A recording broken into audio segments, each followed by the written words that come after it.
Good morning, everyone, and welcome to our webinar, Managing Aggression and Teaching Cooperation. We are very excited to have Karen Code, licensed clinical social worker, here with us this morning. And I just wanted to share a little bit about Karen with you. So Karen's educational background includes a master's in clinical social work from Rhode Island College in Providence, Rhode Island. She also holds a bachelor's degree of social work from the same institution. Karen is a licensed clinical social worker in the states of Florida and Virginia. And her professional passion is to serve families, teens, and adults, and this began in 2002 with an internship with the Rhode Island Foster Parents Association. When she is not social working, Karen enjoys spending time outdoors with her family, including her 3 very energetic sons. All right, Karen, thanks so much for joining us and welcome. Got to unmute there. Thank you so much, Mary Beth, for the warm welcome. And I am so excited to be here and be providing this webinar for Fairfax County Parent Resource Center. So we're going to jump right in, managing aggression and teaching cooperation.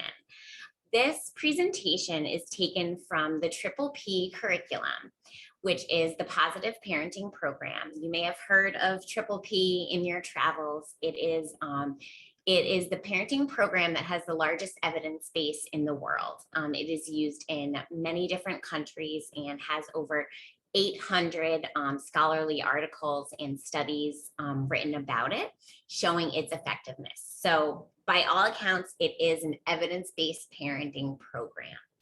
I'm going to be looking at a second monitor here. So I want everybody to know I'm with you, but if I'm kind of looking over my shoulder here, I'm going to let the slides do the work for me. So I want to set some expectations about what we're going to talk about today. I usually do this in a discussion group format. So I'm probably going to ask y'all a lot of questions, and I know y'all are on mute, but just answer me. I would love to even encourage notebooks. You know, I'll ask folks, write it down. What would you say, right? How would you say this? I'll give maybe some examples of what we'll say, but I really want to know, what does that sound like coming out of your mouth? Because that's what's most important, right? So we are going to talk, today's objectives are up here on the screen. We're going to get specific, really define the problem. What are you seeing? Aggression and fighting, that's kind of a big term. So what exactly are we seeing? I might ask folks to pop in the chat some things that they're seeing. Developing some insight into the problem. So this is a parenting program and a parenting webinar. So we're going to focus on the things that we as parents can control about fighting and about aggression. There are some things that we can't control, right? Which is genetics, temperament, health issues, and things like that. Those are things that are predetermined and not in our control, or at least not in my control, as I'm not a medical doctor.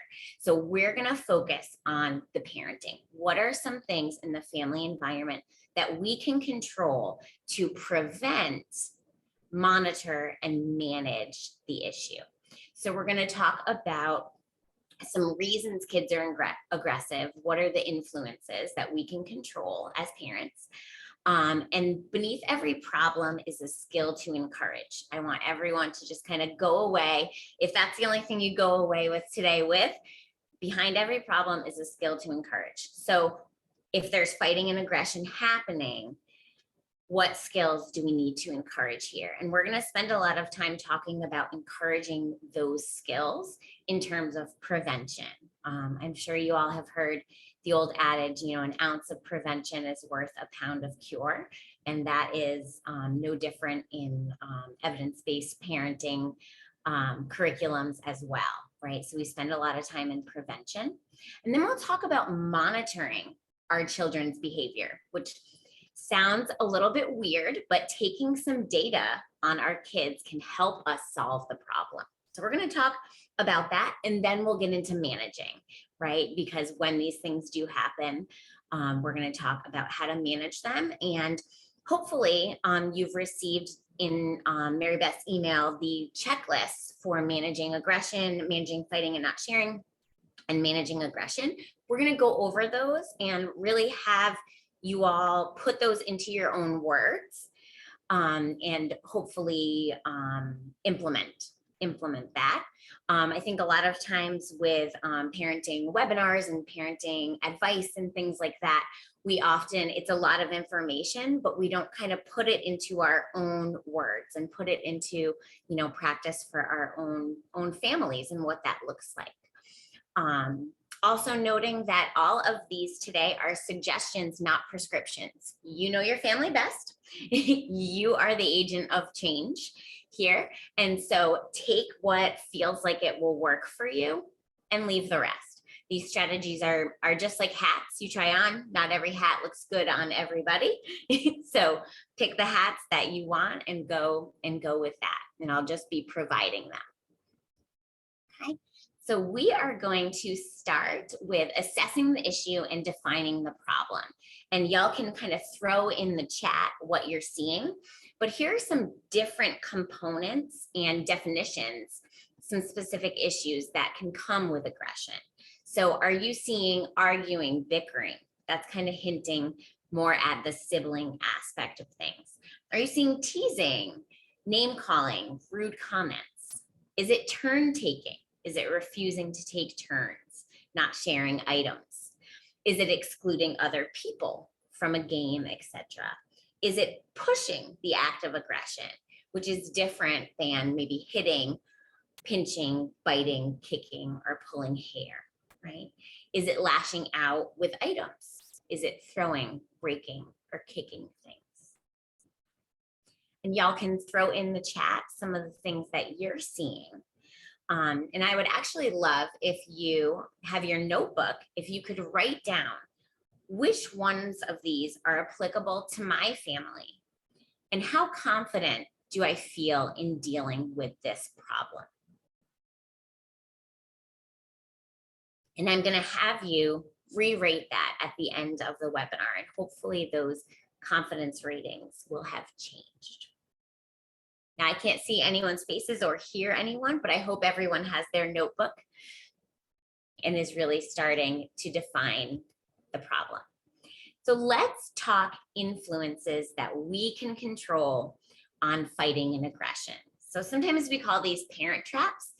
We call these parent traps because every parent at one time or another has fallen into them. And they become parent traps when they become a pattern of behavior. Right?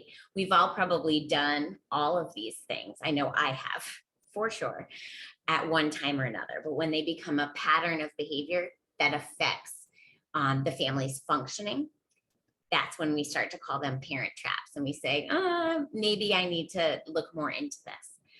So some parent traps around aggression can be our own unhelpful attitudes or beliefs about aggression. Have you ever heard anyone say, boys will be boys, or this is just a phase, right? This hitting is just a phase. Or also a lot of times I will get when teaching a parenting group, they need to learn how to fight to defend themselves, right? And so there's some research-based facts about aggression, that it is in fact not harmless or an appropriate way for kids to stand up for themselves, right? Research actually shows that aggression tends to feed itself. It leads to more aggression, not less. So it's learned and reinforced through successful aggressive encounters. It's actually the instinct part of the brain that gets fired there. So the more we let aggression go on, the more of it we may see. There's a link to a research article. If you like those types of things, I read the paragraph that shows the conclusions, but if you are interested in that, it is there for you and you can rewatch it and get the link there. So thinking about some unhelpful attitudes or beliefs that we might have about fighting or aggression that's actually influencing their behavior. Accidental payoffs, there's some money there, right? Things don't continue happening if there's not some sort of payoff. And it's accidental because we don't mean it to be there, right? We're not intending this as parents. So sometimes if we swoop in and resolve the problem, that gives, that positive attention. If we get into reasoning with the child or reasoning with the children, it can be, another hidden payoff, such as a younger child getting their way each time. And then if they're receiving these hidden payoffs, then fights are likely to keep happening. And so we're going to talk about a strategy to directly relate to that in terms of teaching cooperation and teaching the children, prompting them with open-ended questions to problem solve. So it gets us out of that parent trap of swooping in and solving the problem, which can give us other unintended consequences. Okay, and here's our lovely Northern Virginia driver, perhaps, but a parent trap, not setting a good example, right? We've all been there. We have all modeled, at some point in our lives, fighting, yelling, and arguing. And even doing that infrequently, but inconsistently, can be really confusing for kids. So we have to put in there a parent trap of just setting a good example, and making changes in our behavior in terms of how we display aggression and how cooperative we are with others. Right? So always something to think about there. Okay. And then limits and expectations that are not clear or inconsistent. So sometimes we're not sure where to draw the line between rough and tumble play and what is hurtful, right? And I think there was actually a question that was asked that involved that. And I think that is really family specific and needs to be addressed and defined at the family level. What are you okay with? What specific, are you okay with wrestling? And then how can we define that? And how can I explain and let the kids know that that's okay? And then this hitting, striking is not okay. Right? So just really clear expectations and limits. Some parents choose to have a blanket rule, hands and feet to yourself. And so that's our rule, and that's what we're going to abide by. So if the rules and expectations vary from situation to situation, if I can go over to Bobby's house, and you let us kind of play fight and wrestle and call names at each other, but then I go over to Mila's house and I can't do that, then there's some inconsistency there. And as a parent, that's something we can control. So being specific, describing what behaviors are okay, what specific behaviors are okay, and what are not, can help them to learn acceptable and non-hurtful ways of interacting, right? Just kind of having those blanket rules, which you'll see that each of these parent traps directly relate to a strategy. So this one, we'll talk a little bit later about, about ground rules and getting some ground rules in place, what those should look like, and some examples of some ground rules surrounding aggression. Not unlike us as parents, our kids can get into some kid traps, right? These are some traps our kids can get into. So they don't have the skills. They don't know how to solve problems appropriately, right? So again, that's a skill to develop, knowing how to use my words and not my hands, right? So that's a trap that they can get into. They can, again, like I said, not be able to use their voice or their words, jealousy or competition among siblings. And as parents, we can give that accidental payoff, giving one their way or immediately swooping in. And so they get all this parent attention every time they get to that fighting and that aggression. So you have to think about that. Kids can also have accidental payoffs. So have you ever seen, and I'm sure I can't see anyone's faces, I wish I could, but has anyone ever seen, a child be aggressive to another child? They get a big reaction and it almost seems to kind of, they almost get excited about it. They get paid off. You can tell that that's why they were doing the behavior. Another accidental payoff is getting an item that they wanted. And so we're going to talk about logical consequences, taking that item away, how long you might do that, what the research says on how long you might do that. Attention from others, parent or peer. So if they're getting the attention for you for being aggressive, then that might continue. So those are some kid traps that they can get into. Okay. And we're going to talk now a little bit about monitoring. So monitoring is really taking data on your kids. It sounds scary. It sounds weird. When I first was trained in the Triple P program, I was like, you want me to what? You want me to take data on my kids? But there's a couple of reasons why this is important and really truly why it works. We call it a lot of times keeping track of behaviors, right? You should have received 2 behavior forms, tracking forms. One's called the tally, where it's just like, did this thing happen? Yes or no? What day did it happen on and how many times? So you kind of get to see a pattern.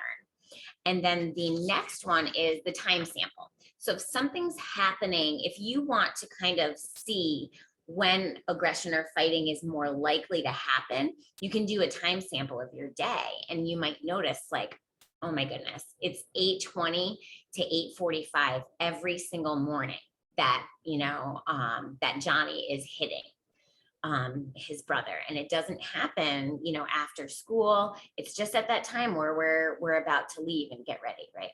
And so the second point here is that monitoring and looking at the data helps us learn what happens before, during, and after a problem behavior. So we begin to see trends. What's going on Wednesdays? Oh, that's our really busy day. Or, mom works late that day and it's the babysitter, right? We can begin to see patterns. And so when we see patterns, we understand why something is happening, right? And so understanding, sometimes we call that the function of behavior. Like, why is that behavior happening? What function is it serving? And we really want to figure that out with fighting and aggression. Why? Why is this fighting and aggression happening? What skills are not there that we could put into place to make this happen less? Another reason to start monitoring is to see if anything's changing when you put into place one of the management strategies. So don't just kind of start monitoring and then stop. Maybe you put into place the checklist for managing fighting that we'll talk about in a little bit. And you want to see if things are changing. You want to see if the incidents of hitting are getting less. Okay. And so we could talk a lot more about monitoring, but I think I'll just leave it at that. And you don't have to use one of those forms. You can actually, I've had moms use pennies or marbles in the front seat of their car, right? If the aggression happens in the car, I know a lot of parents report that the car is a really high risk time. So if the aggression happens in the car with, let's say, siblings, you can move a penny to the other cup holder and a penny to the other cup holder how many times, right? And so you don't have to be writing or anything like that. So it really should be accessible and easy for you as a parent. We don't want to put any more work on ourselves as busy parents, but it's helpful to get a picture of what's going on. And so what can we do to prevent and build these skills that we need to manage fighting and aggression? And that is cooperative play, how to teach cooperative play. Again, this is geared towards kids 2 to 10. But I want y'all to think, if you have a big age range or age span, like what activities might I use for my teenager to do this very same thing? If it's your teenager having some issues with fighting or aggression too. We want to just be able to generalize these skills. So the first strategy for teaching cooperative play is deciding on and explaining ground rules for cooperative play. I think often we decide on rules and we know the rules, but our kids may not know them, right? Our kids may not be clear on what they are, be able to explain them back to us. So having the rules, having a time to create the rules is awesome, but having a set time to explain the rules as a parent is also really helpful. I'm going to explain the rules tonight before we go to the fun fair. I'm going to do that, and I'm going to have everyone sit at the table, and while we're eating snack, I'm going to talk about the rules for fighting and aggression. So really getting specific, and Triple P is all about having parents ask themselves those implementation questions. What is this going to sound like? When am I going to do it? Where am I going to be when I'm going to do it? And then going back and being like, okay, how did that go? Did that go okay? All right, what's something I would do differently next time, right? As parents, we often don't get that to self-regulate ourselves in our parenting. So some examples of positively worded rules in terms of fighting and aggression. We want the rules to be stated positively, and we want there to be few of them, right? Probably no more than 5 in terms of the rules. So using gentle hands, that is one that encompasses all the things, hitting, pushing, pinching, anything you can do with your hands that is not gentle, that rule encompasses, right? And it tells them what to do. So use gentle hands, right? Keep hands and feet to yourself is also a good one, and one that encompasses all those different behaviors, kicking, anything that is not keeping your hands and feet to yourself. Share and take turns. A lot of times we will call sharing turn taking, and making that little switch can sometimes allow kids to understand what is expected of them a little better. Like take a turn with, Bobby instead of share. Share's kind of a vague term sometimes. So we've learned that turn taking and teaching turn taking is really important in cooperative play. Speak nicely and calmly to others is also a rule that kind of encompasses all of the behaviors you don't want to see: yelling, swearing, name calling, teasing, all the things. So speaking nicely and calmly to others. And if y'all have your notebooks, I hope you do, or at least a piece of paper, I would love you to take a moment, and you can even throw it in the chat for me as well.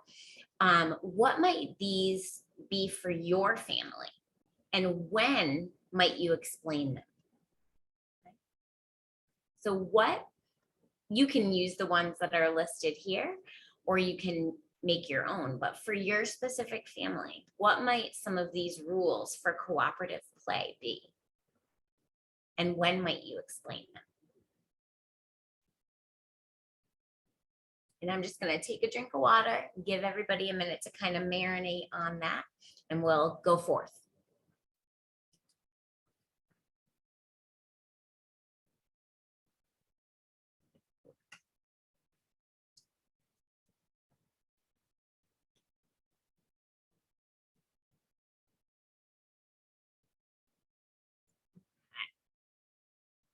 This next strategy for teaching cooperation, and remember again, this is in the prevention. This is preventing fighting, preventing aggression.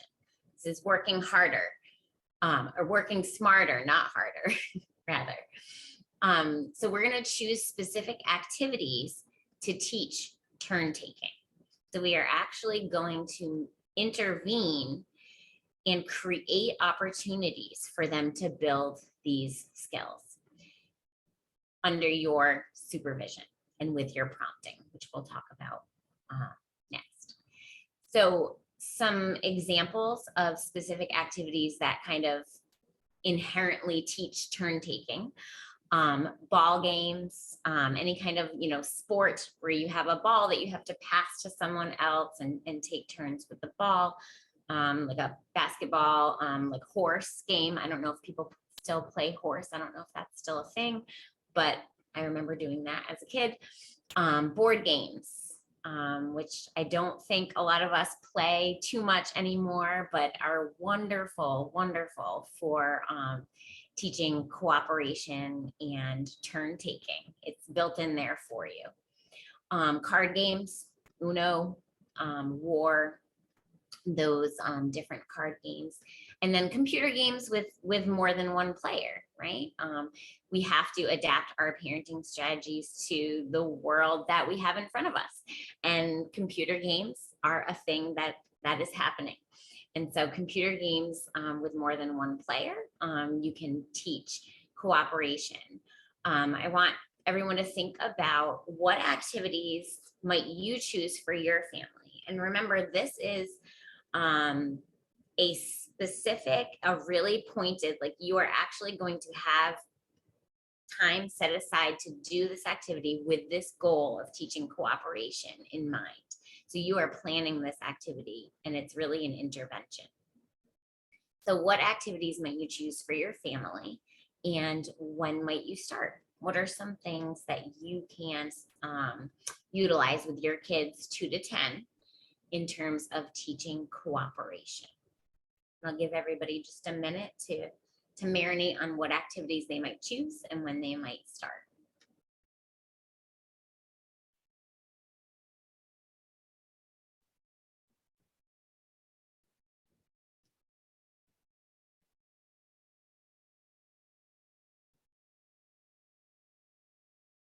Okay. The next strategy for teaching cooperation, AKA managing fighting and aggression by building the skill of cooperation, is attention and specific praise. So I'll break that down into the 2 specific strategies. Attention is actually a positive parenting strategy, which to some folks and myself when I first started on this journey was kind of weird. So affection is just because. Affection is, I'm going to hug you, kiss you, give you all the love just because. Now, attention, we can use as a strategy to pay attention to the things we want more of. We can actually use our attention. It's such a powerful tool. It is such a powerful strategy that doesn't cost any money. And so when we pay more attention to the things we like, we get more of it. Okay. Specific praise. So thinking of what skills you want them to develop and honing in on those. Watching out for any time they display those, no matter how small.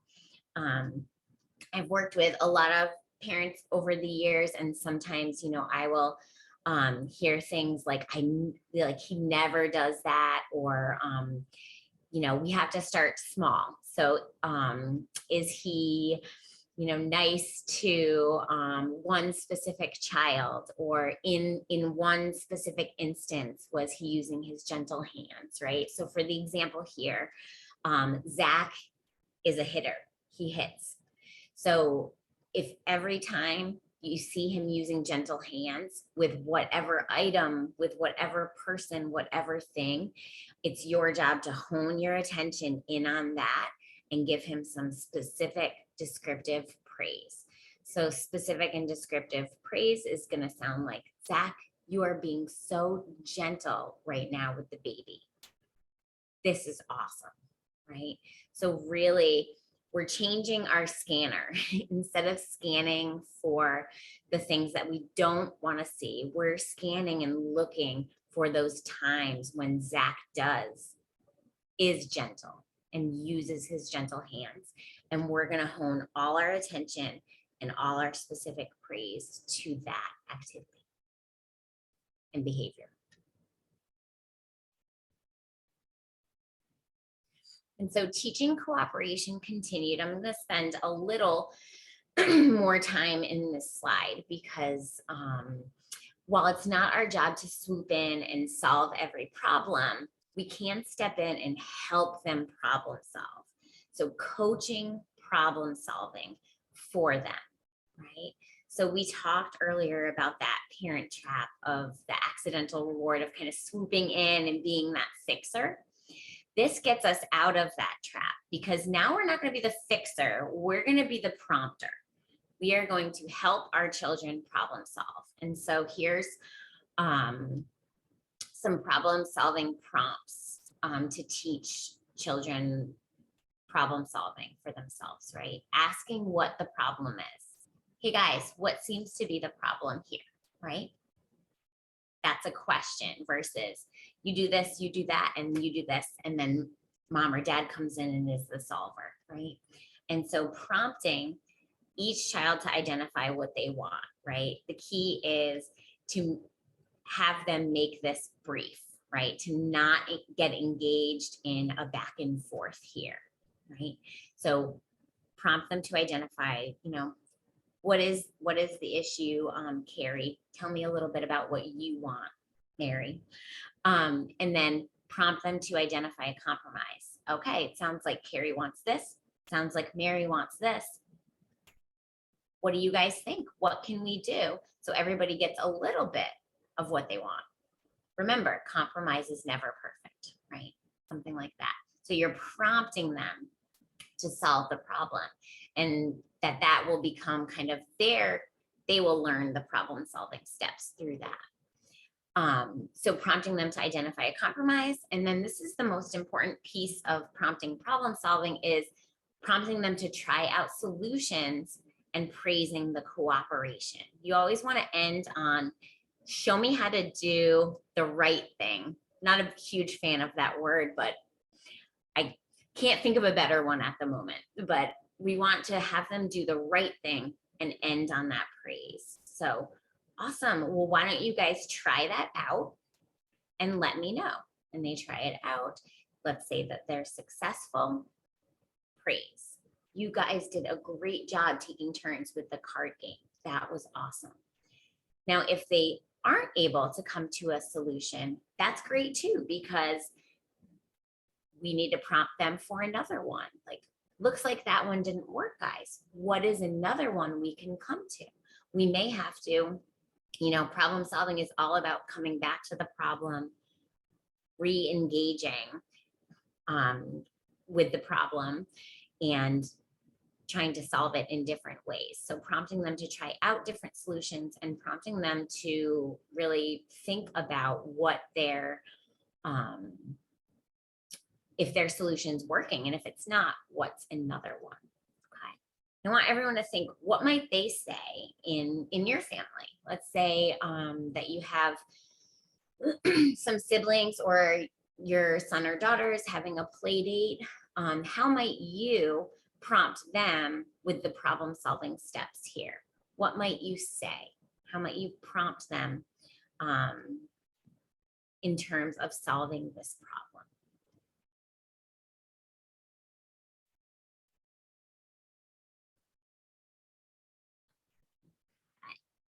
So we are going to talk about managing. So we've talked about prevention. Let's talk about managing fighting. So one of the strategies is directed discussion. And I would love everyone to use their notebooks and talk about or write down what you would say exactly. So this is the first strategy for when and if it happens. It's going to happen at some point or another, and how do we manage it? And so we're going to have 3 strategies that we're going to talk about in depth to address the different issues. And so this one is called directive discussion, and this is more for mild problem behaviors in the realm of fighting and aggression. And this is kind of our first go-to. So our strategies will intensify as we go on. So this is for whatever you and your family and whatever your family defines as kind of a minor misbehavior in terms of fighting and aggression. So directed discussion, I want everybody to get out their notebooks, still have it, and note what you would say exactly. So I want you to think of a common situation in your day-to-day life where fighting and aggression might occur. So I want you to think of the situation. What is happening? Who's there? What's going on? And what rule was broken? So if you think back to the ground rules we talked about, what rule was broken here? So we're going to state the problem, and I'll give you guys an example on the next slide. But we're going to state the problem briefly, simply, and calmly. Briefly is a word that's used a lot in the Triple P curriculum. There is a danger in talking too much with our kids, right? It can be a risk factor for misbehavior if there is a lot of verbalization where we get into that reasoning. So we're going to state the problem briefly, simply, and calmly. Briefly say why it's a problem, a sentence, right? And again, I'm going to describe this in the next slide. But describe or ask your child to say the rule and what they should do. So prompt them. You remember our rule about walking through the house, right? Remind me of our rule about walking through the house. Ask them to say the rule, and if they don't, just say it for them and what they should do. Prompt your child to practice what they should do, and then praise if they cooperate. So a lot of times, and a lot of parents we use this all the time. Like, hey, remind me of the rule, that we do in the house, right? Oh yeah, we walk in the house, but we don't do the last two steps. Those last two steps are go practice it. Go show me how you walk in the house, right? And so the child goes back, walks in the house, and praise, right? Praise if they cooperate, like, that's right, buddy. Awesome job walking in the house. That's exactly, what mommy likes to see. However you say it, right? Your praise has to be genuine, but praising if they cooperate. So we often forget those last two pieces. And so it should always end on what they should do and them showing you, right? Kind of that behavioral practice. And so there's an example here, and I'm going to have everyone kind of write their own script in a second. So this directed discussion, it might sound like, Robbie, you're not taking turns with Mila. She looks upset. Remind me about our rules when playing with friends. So he either says it or he doesn't. Let's pretend he says it. And he says, yeah, we have to take turns. He might be a little mad about it. That's right. We take turns when we are playing cards. Show me how you take turns, bud. And then he shows you. And we'll talk about what to do if they don't show you in the next two strategies. So it's coming. This is for, again, minor misbehavior where the child is somewhat cooperative still, where you can kind of intervene at an earlier level. So show me how to take turns, bud. He shows you, Robbie shows you. Thank you, Robbie, for taking turns with Mila. Awesome job. Okay. So I want everybody to get their notebook out and really think about what this might sound like for your family. So using your notebook, what would you say exactly? So first off, what was the situation? What rule was broken? How can you, in quotes, what would you say to state the problem briefly and simply, and also calmly? You might need to make some notes about how you would maintain that calm. Right? In most of our, which we'll get to next, but most of our parenting checklists and strategies recommends waiting for at least 5 seconds. And that 5-second wait is to calm the parent down also. It is for the parent and for the child. And I want everybody just to sit for 5 seconds.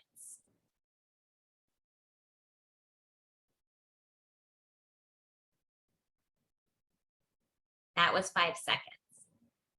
That was a little longer than we might naturally wait after giving an instruction or stating something to our children. So getting used to that as a time where I can implement a breathing strategy, a grounding technique. Maybe I've learned to calm myself in that moment. So saying briefly why it's a problem, and then describing them to say the rule and what they should do, and then prompting them to practice what they should do. So I want everybody to think about a specific situation and a specific rule that gets broken, a frequent flyer, a frequent rule that's broken in your family. And I want everybody to write down exactly what they will say when that rule gets broken to prompt them towards cooperation. And I'll take just a moment to have everybody think about and write that down.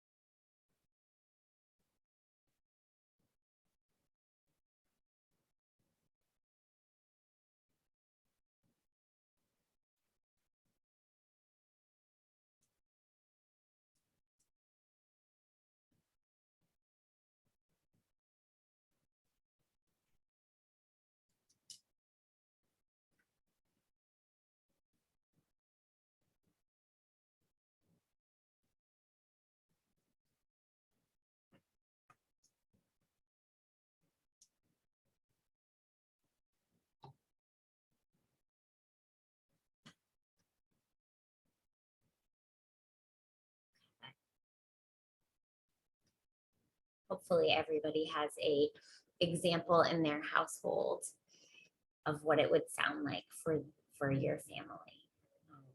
Writing things, saying things is all active skills training, right? There's a difference between doing and then just hearing about. And so I'm really, if anything today, it's prompting us as parents to really try it on, do it, experience it, give it a whirl, right? And then come back and say, okay, what went well there? What would I do differently next time? And then go forth with the next time.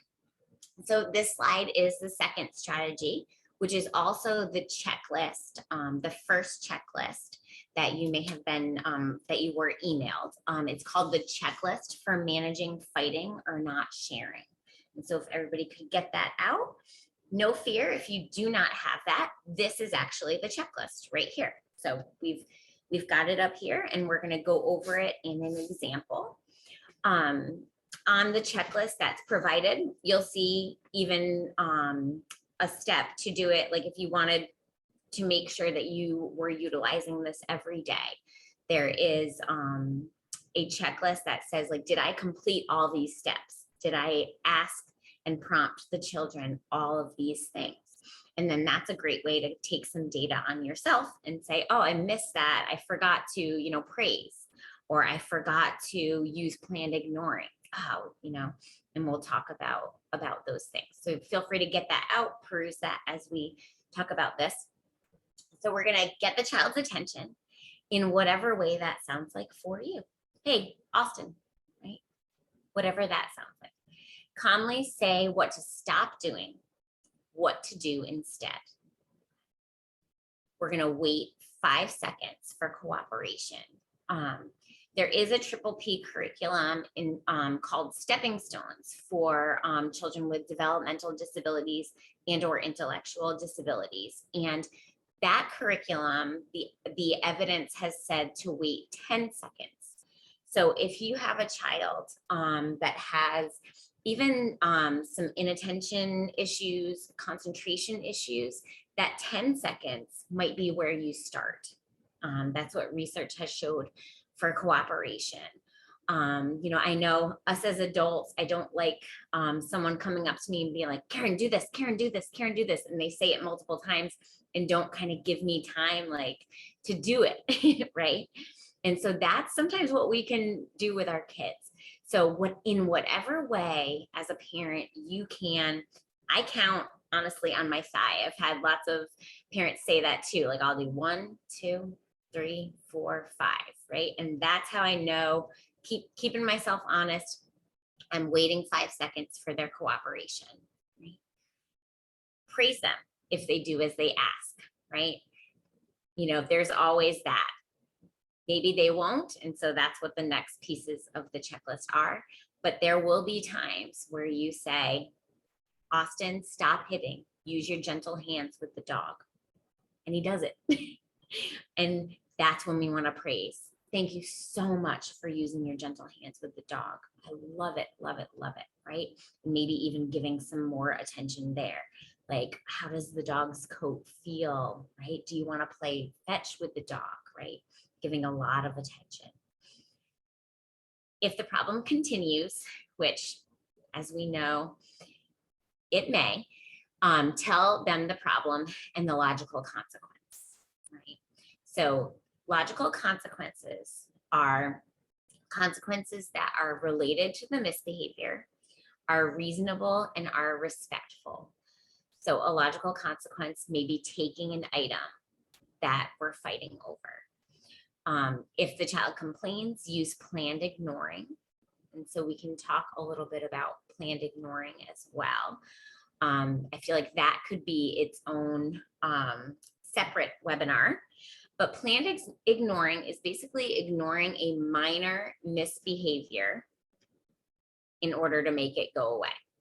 So if they complain when you implement the logical consequence, so taking of the game, taking of the thing that's causing the angst, using planned ignoring. So there are some times when we can't use planned ignoring. If we were in a discussion group format, I'd be throwing this out to the group. I'd be throwing a lot out to the group in terms of planned ignoring when we can't use it. But we don't want to use it in times where safety, right? Where safety is of the essence. So if it now turns into complaining, and then it turns into hitting, we're going to talk about quiet time and timeout in a lot of detail, hopefully in a few moments, because that's what we'll do then, right? We can't ignore anything that is not safe.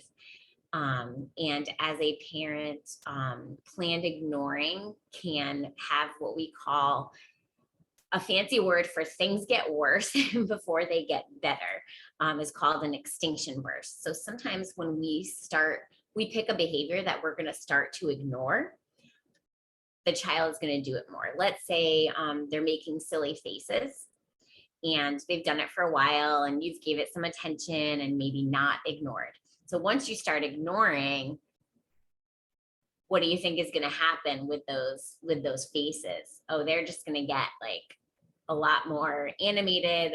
It might get worse before it gets better, right? And they're testing this new thing that we are trying. So planned ignoring involves a lot of resolve and willingness to ignore the behavior until it stops. And so when can we stop planned ignoring is we can stop when the behavior stops, and then we want to praise, like, thank you so much for using a calm voice. We can praise when it stops, or we can praise when safety isn't, or we can stop planned ignoring when safety is an issue, because we want to utilize other strategies. That's just not a strategy that is going to work anymore. And so when the time is up, return the activity. In terms of logical consequences, this is one of the biggest kind of pieces of information that I also want you to come away with today, is that for a logical consequence to be maximally effective, 5 to 30 minutes is what research shows in terms of taking it away and then returning it. We want it to be a fairly short amount of time, but enough to be a consequence. But we want to give them an opportunity to give it back and have them practice what they should do. Okay.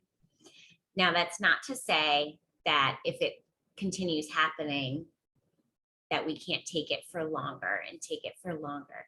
But 5 to 30 minutes is a wonderful time frame for ages 2 to 10 for logical consequences. And it's actually the time that research shows works best. And then giving it back. So if in this scenario, siblings were fighting over toy cars, right? Returning the toy cars after 5 minutes, 10 minutes, whatever you decided as a parent, prompting the children to practice what they should do.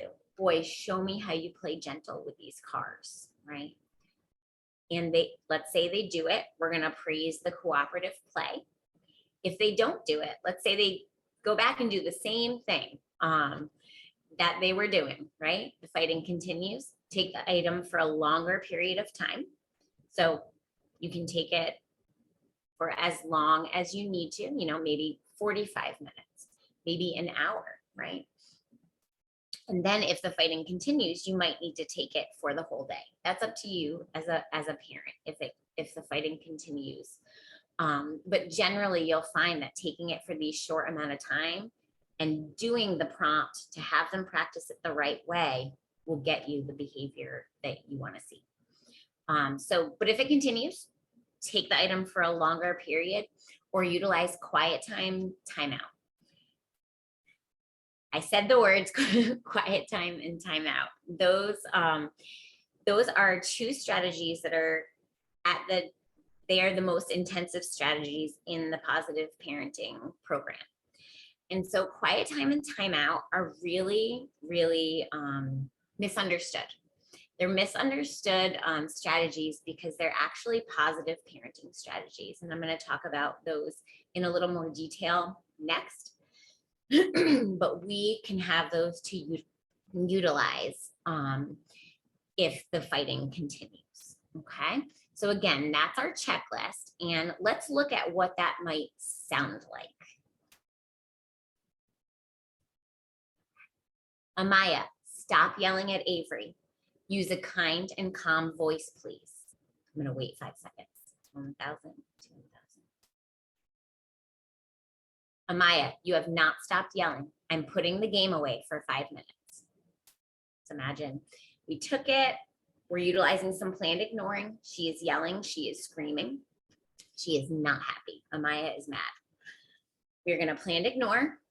We are going to assume that she doesn't do anything that is safety, or else we would use the quiet time and timeout. Amaya, 5 minutes is up.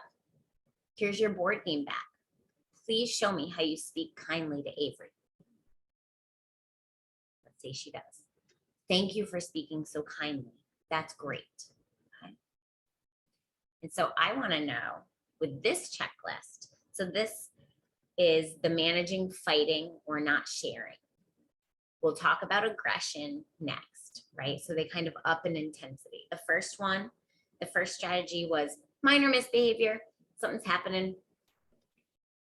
We're going to intervene early. This is now managing fighting or not sharing. I want to know what it sounds like for your family in terms of what words would you use? And I'm going to put back up the prompt. You can even write it on the checklist that you might have. But what would you say to get their attention? What would you say to calmly say what to stop doing and what to do instead? How will you wait 5 seconds for cooperation? How will you make that happen?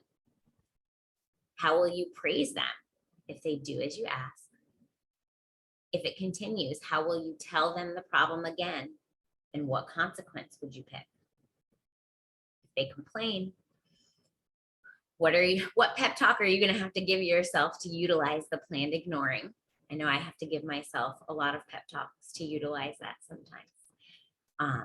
What are you going to say when the time is up? to return the activity? What are you going to say to prompt your child to do it the right way? And how are you going to praise them when they do it? Or if they don't, are you going to take it for a longer amount of time? Are you going to utilize quiet time? Are you going to utilize timeout? Remembering that all of the strategies are suggestions, not prescriptions, right? And so I'm going to give everybody just a moment to marinate on that and think about what that might sound like for your specific family.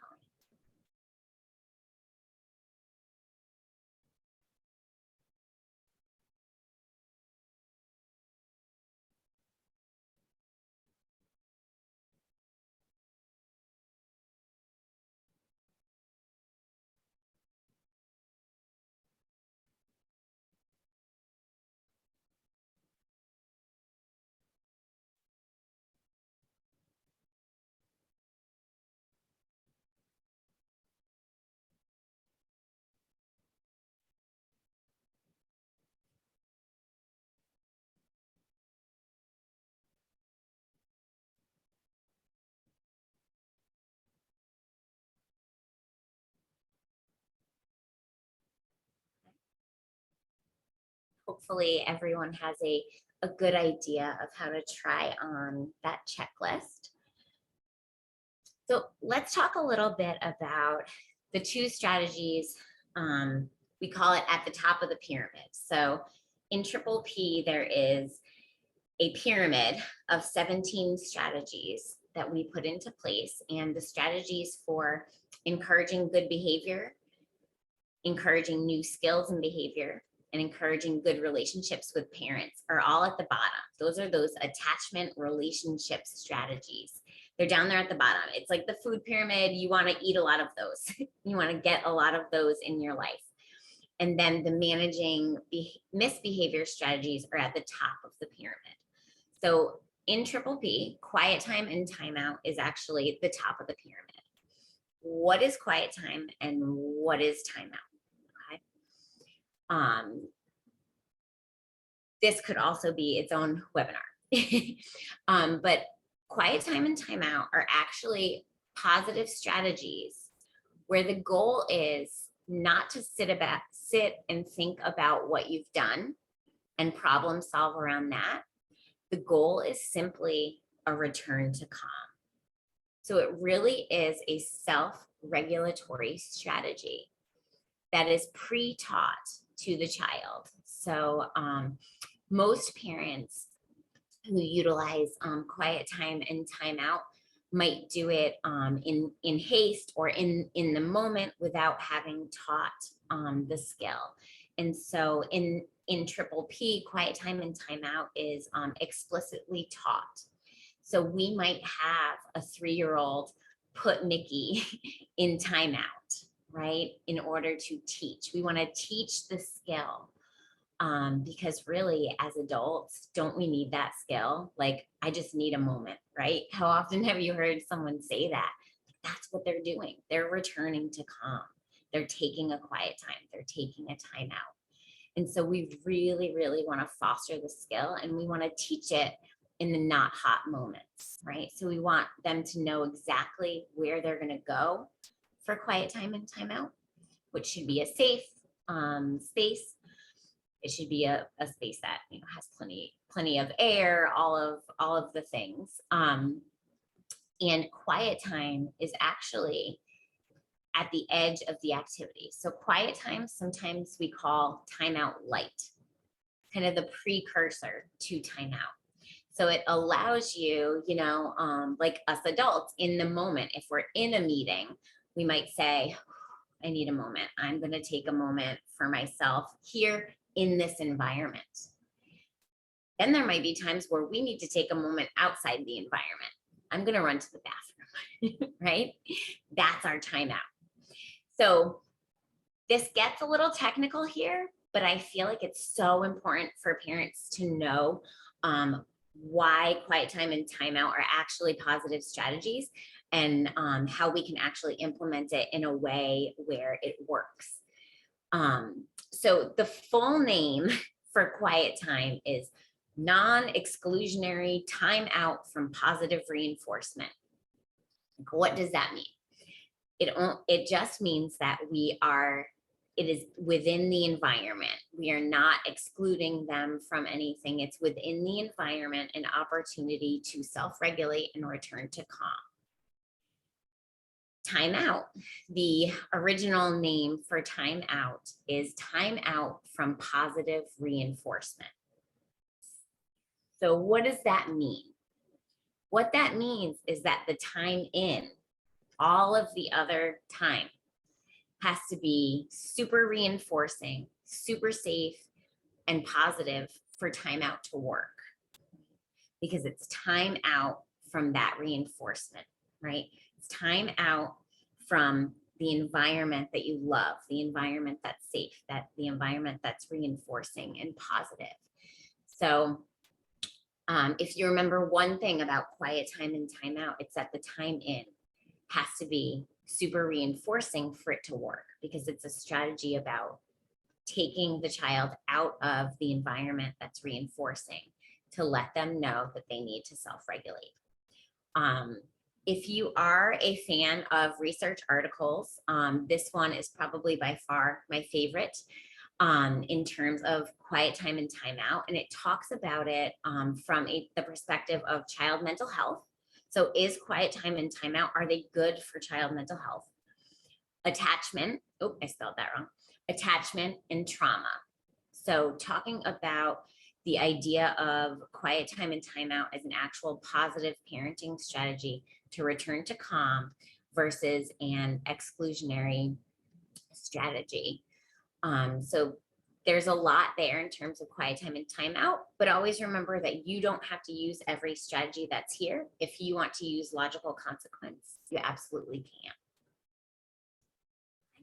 And so this last checklist is the managing aggression checklist. So this is kind of the top of our pyramid.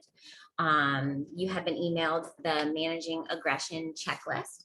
And so it looks like this, similar to the other one, except there's a different twist. So getting your child's attention, calmly saying what to stop doing and what to do instead. If they do it, praise. Thank you so much for using gentle hands, Austin. That was awesome, right? If they don't, tell them what they've done and the consequence, right? And so this is for aggression. This is for those behaviors that require the top of the pyramid intervention, quiet time or timeout. When they've been quiet for a set amount of time, research shows 2 to 5 minutes, 1 minute for 2-year-olds, 2 to 3 minutes for 3 to 5-year-olds, and no more than 5 minutes for 5 to 10-year-olds is what there's a lot of research been done on quiet time and timeout, and that's the most effective to self-regulate. And then return them to the activity, prompt them to practice what they should do, and then praise them for cooperation. And so if the problem continues, repeating that consequence of quiet time or timeout.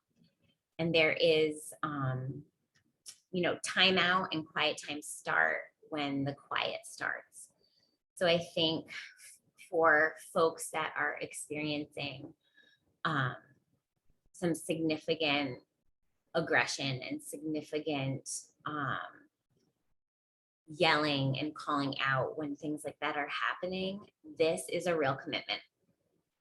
It is a commitment to do quiet time and timeout, and it's going to take a lot of practice, a lot of patience, and a lot of bringing them back, right? So when they run out of timeout, or if they are not quiet in timeout, the time starts when they're quiet.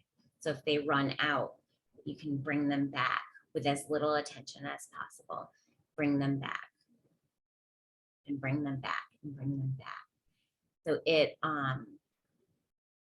this checklist is not without knowing that quiet time or timeout will be a commitment. And it's a commitment to self-regulation. It's a commitment to teaching your kids to self-regulation and teaching those skills in the not hot moments as well. And so what might that sound like? So we've got this checklist, but what does it sound like? Joseph, stop hitting. Keep your hands to yourself. Wait 5 seconds. Joseph, you're still hitting. You have to go to quiet time for 3 minutes. Let's say he goes there. There's a, in parentheses here, we can use timeout if he's not quiet in quiet time. Quiet times comes before timeout. Time elapses. Joseph, 3 minutes is up. You can come out of quiet time. Show me how you use gentle hands with Andy when you play. Let's say he does. But that was awesome, gentle hands. I appreciate it. Right? So we're ending on show me how you do that the right way. Okay? And then praise.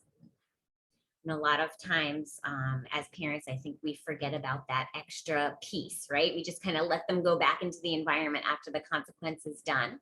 But if we have some power to mold that, we can do it. So I want everybody to take a moment and think about what might this sound like in your family. I'm going to put up the checklist again. So think of a common situation where you might see some aggression. Is it fighting over the remote? You know, what does it look like in your house? Who's there? And then go through all of these steps and write exactly what you would say.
And I would love to hear what it would sound like in your family. And if this was kind of a discussion group format, I would just love to hear all of those and the different scenarios.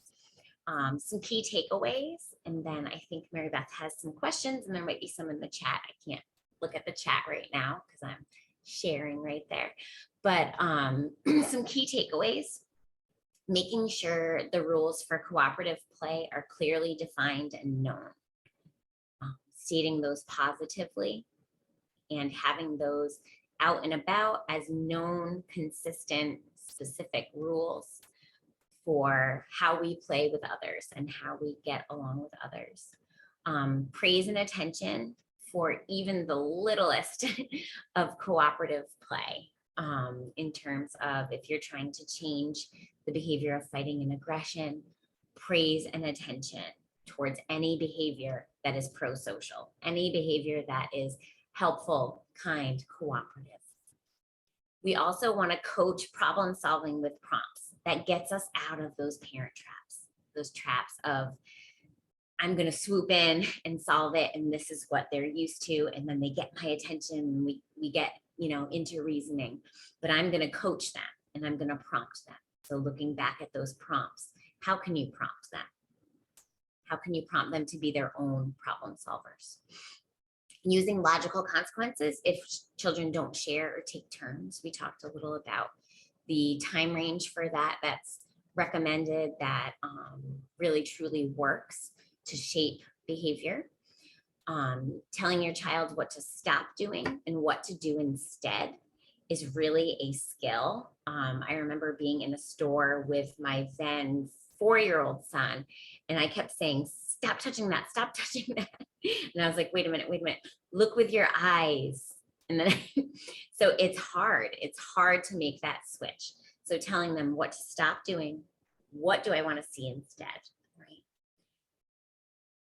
which brings us to what we want to see instead. Behind every problem is a skill to develop, right? So there's a skill of using your words to solve problems that I can develop here.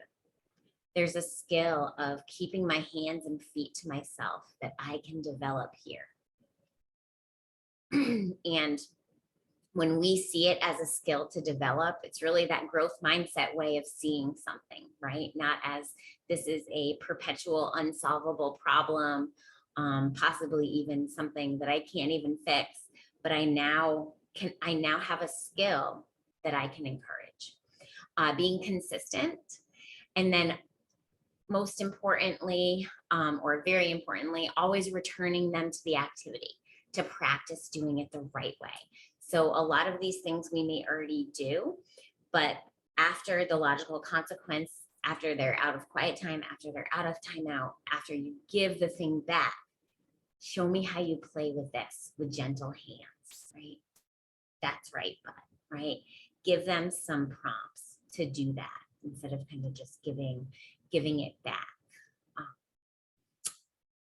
Let's see. And then we will take some questions. I know I see a bunch in the chat, and hopefully I can get to all of them. If I can't get to all of them in a timely fashion, here is my contact information. I have a practice called Village Counseling in Fairfax. I am all virtual. I am a Triple P Positive Parenting Program practitioner.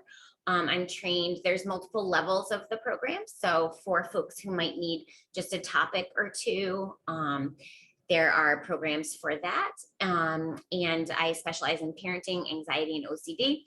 I do have a wait list, but if you email me, I will absolutely get back to you within a week. And I'll give it to Mary Beth for some questions. All right. Hey, Karen, thank you so much. We really appreciate it. And also too, want to invite our families, if you would like more information on parenting or want to speak specifically about your child, we would be happy to have a consultation with you. And so reach out to us at the Parent Resource Center, which we'll put that contact information in the chat so you can see that. But would love to be able to provide you any resources that you might need, as well as just an opportunity to talk about your child. And then certainly please do reach out to Karen if you're looking for resources from her as well. All right, so I do have one question right now, Karen. How do you bring your child back to timeout when they might still be hitting, flailing, or they've started that behavior again, but they're not regulating themselves at that point? Gotcha. Absolutely.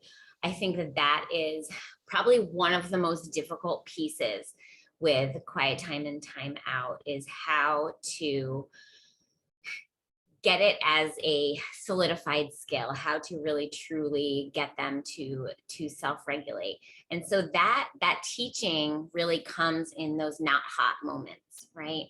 So whether it be incidental teaching, such as, oh, mommy forgot all the things on her shopping list. I am going to take 5 deep breaths right now, or I'm going to sit down and have 10 deep breaths right now, or listen to my favorite song right now, right? Teaching them that self-regulation is something that we do, and teaching them and modeling that for them in the not hot moments. I think the biggest barrier to using timeout is exactly what you said, where there is increased aggression. And so what the Triple P program and what the research says is that you got to be prepared for the storm and persist. And it may take a long time that day in terms of bringing them back with as little attention as possible, right? And then bringing them back with as little attention as possible.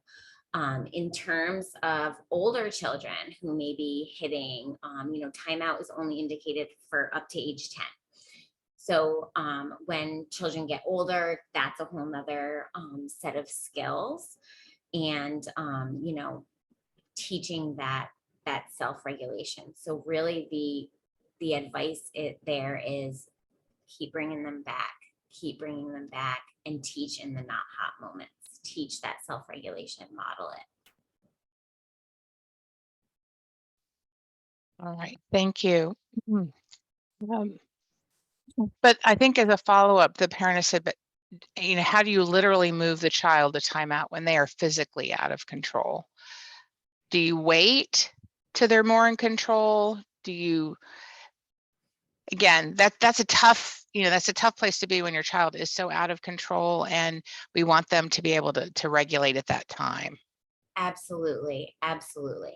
And so maybe maybe timeout isn't something that they are ready for yet. Maybe you can kind of prompt them and sit with them and prompt some of those self-regulatory skills.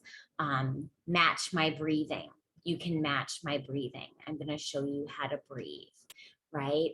Absolutely. That's such a tough thing. And it sounds like I'm assuming like the child is larger than you. And I would never want a parent to keep persisting in something where they're going to get hurt. So if a strategy is not working for you, thinking about the goal of that strategy, the goal of quiet time and timeout is to promote self-regulation. So how can I do that right now in a safe way? Great. No, thank you. That absolutely makes sense. So I have another question, actually. So I will tell you, sometimes we at the Parent Resource Center will get phone calls or questions from families where one parent is saying it's really hard to get both parents on the same page and working on strategies. Do you have any advice about how parents can communicate with each other and get on the same page? Sure, absolutely, sure. And of course, like the best case scenario is two parents coming together and really buying into one, strategy and putting it into place. But in reality, like sometimes that doesn't happen. We all come from different backgrounds. We were all raised differently. And so that happens a whole lot. And what I generally tell parents is that when something works, people take notice. And so if you are making a commitment to utilize some of these strategies consistently, and I'm going to do my checklist and I'm going to utilize this, other people will see change behavior and they will get on board really quickly. And so it really is sometimes about the proof is in the pudding. The proof is in watching me do this, and then the motivation comes, right? You only have control over yourself and what you want to implement. And so we might have a mom who wants to start implementing Triple P and dad doesn't, and mom's going to do that. And it's just kind of like kids will behave differently for different teachers. I'm sure you guys have seen that. I know I've seen it in my own children.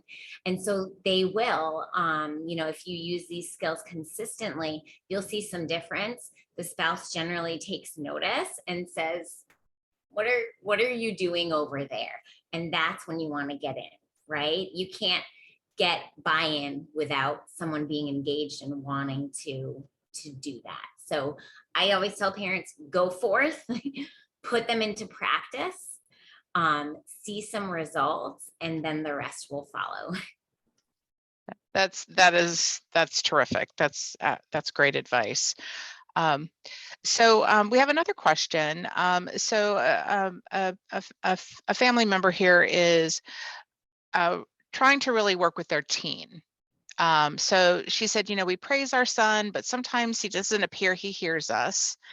And she said, how do we use quiet time or timeout for a teen? She said, we do offer our teen a choice of 2 rooms, like his bedroom or sunroom, but how do we maybe generalize what we might do for a younger child to our tweens and teens? Great. And I love that you utilize that choice there. Like that's amazing. Like you can use the sunroom or you can use your room. And it's that kind of implied choice. Like you got to use one, buddy. you gotta go somewhere and you got to utilize one. I think that that's great. For teens, we have something called, as you can see, Triple P loves a good checklist, but there's a routine checklist for managing emotional behavior. And it really is, it's for teens, and it is, I haven't looked at it for a while, but I'm going to try to, from the top of my head, say it, but it's validate, name the emotion, and then wait 5 seconds. Validate, name the emotion, wait for another 5 seconds. Suggest, prompt them to go. So your suggestion of, I think you need to go, or let's go to either the sunroom or your room to calm down for 5 minutes. And if they don't do that, then thinking about a way as a parent to remove yourself in terms of removing your child from any of the positive reinforcement, which is you, right? So actually making the step to remove yourself and kind of modeling that as a way of conflict resolution there. And so timeout, quiet time, isn't generally indicated for kids older than really ages 2 to 10. And so with a teen, we would do that. We would prompt that problem solving. It looks like you need to go to your sunroom or your room for a moment. Let me know when I can help, right? And then waiting maybe another 5 seconds. And I can actually email that checklist to whoever asked it, Mary Beth, if they want it. You know, if they don't, then I'm going to remove myself now. I'm still here when you want to problem solve. Yeah, Karen, I think that's great. You know, I remember when my children were teenagers, and it often sometimes took me removing myself, you know, because, you know, the emotions get super big, right? And so, as you've been saying, you know, you can only control yourself, right? As a parent. So I knew I had to get my emotions together. So yeah, removing myself sometimes was the way to go. So thank you for that, because I think, you know, I think as parents, we do struggle when our children get older and are much more verbal and assertive. And so, no, thank you. That's great. So I think several of our families might like that checklist, Karen. So if you don't mind emailing that to me, and I can just get that out to our families, that would be great. Sure. Thank you. And I did just want to mention that there is, you know, Triple P offers a online curriculum for parents that is, you know, triplep.net is the website, and it's an online, it's it is $90, but it's all the curriculum self-paced for yourself whenever you need it. And you have access to all the checklists and things like that as well. And that there is a specific teen program that is a little bit different than what we talked about today. No, that's awesome. Thank you. So I just wanted to see if there was, if anyone has any other questions, but I think we might be at the end. So Karen, thank you so much. We have so appreciated your time with us today and all the information that you shared, and want to thank everyone for joining us today. Thank you so much for having me. It really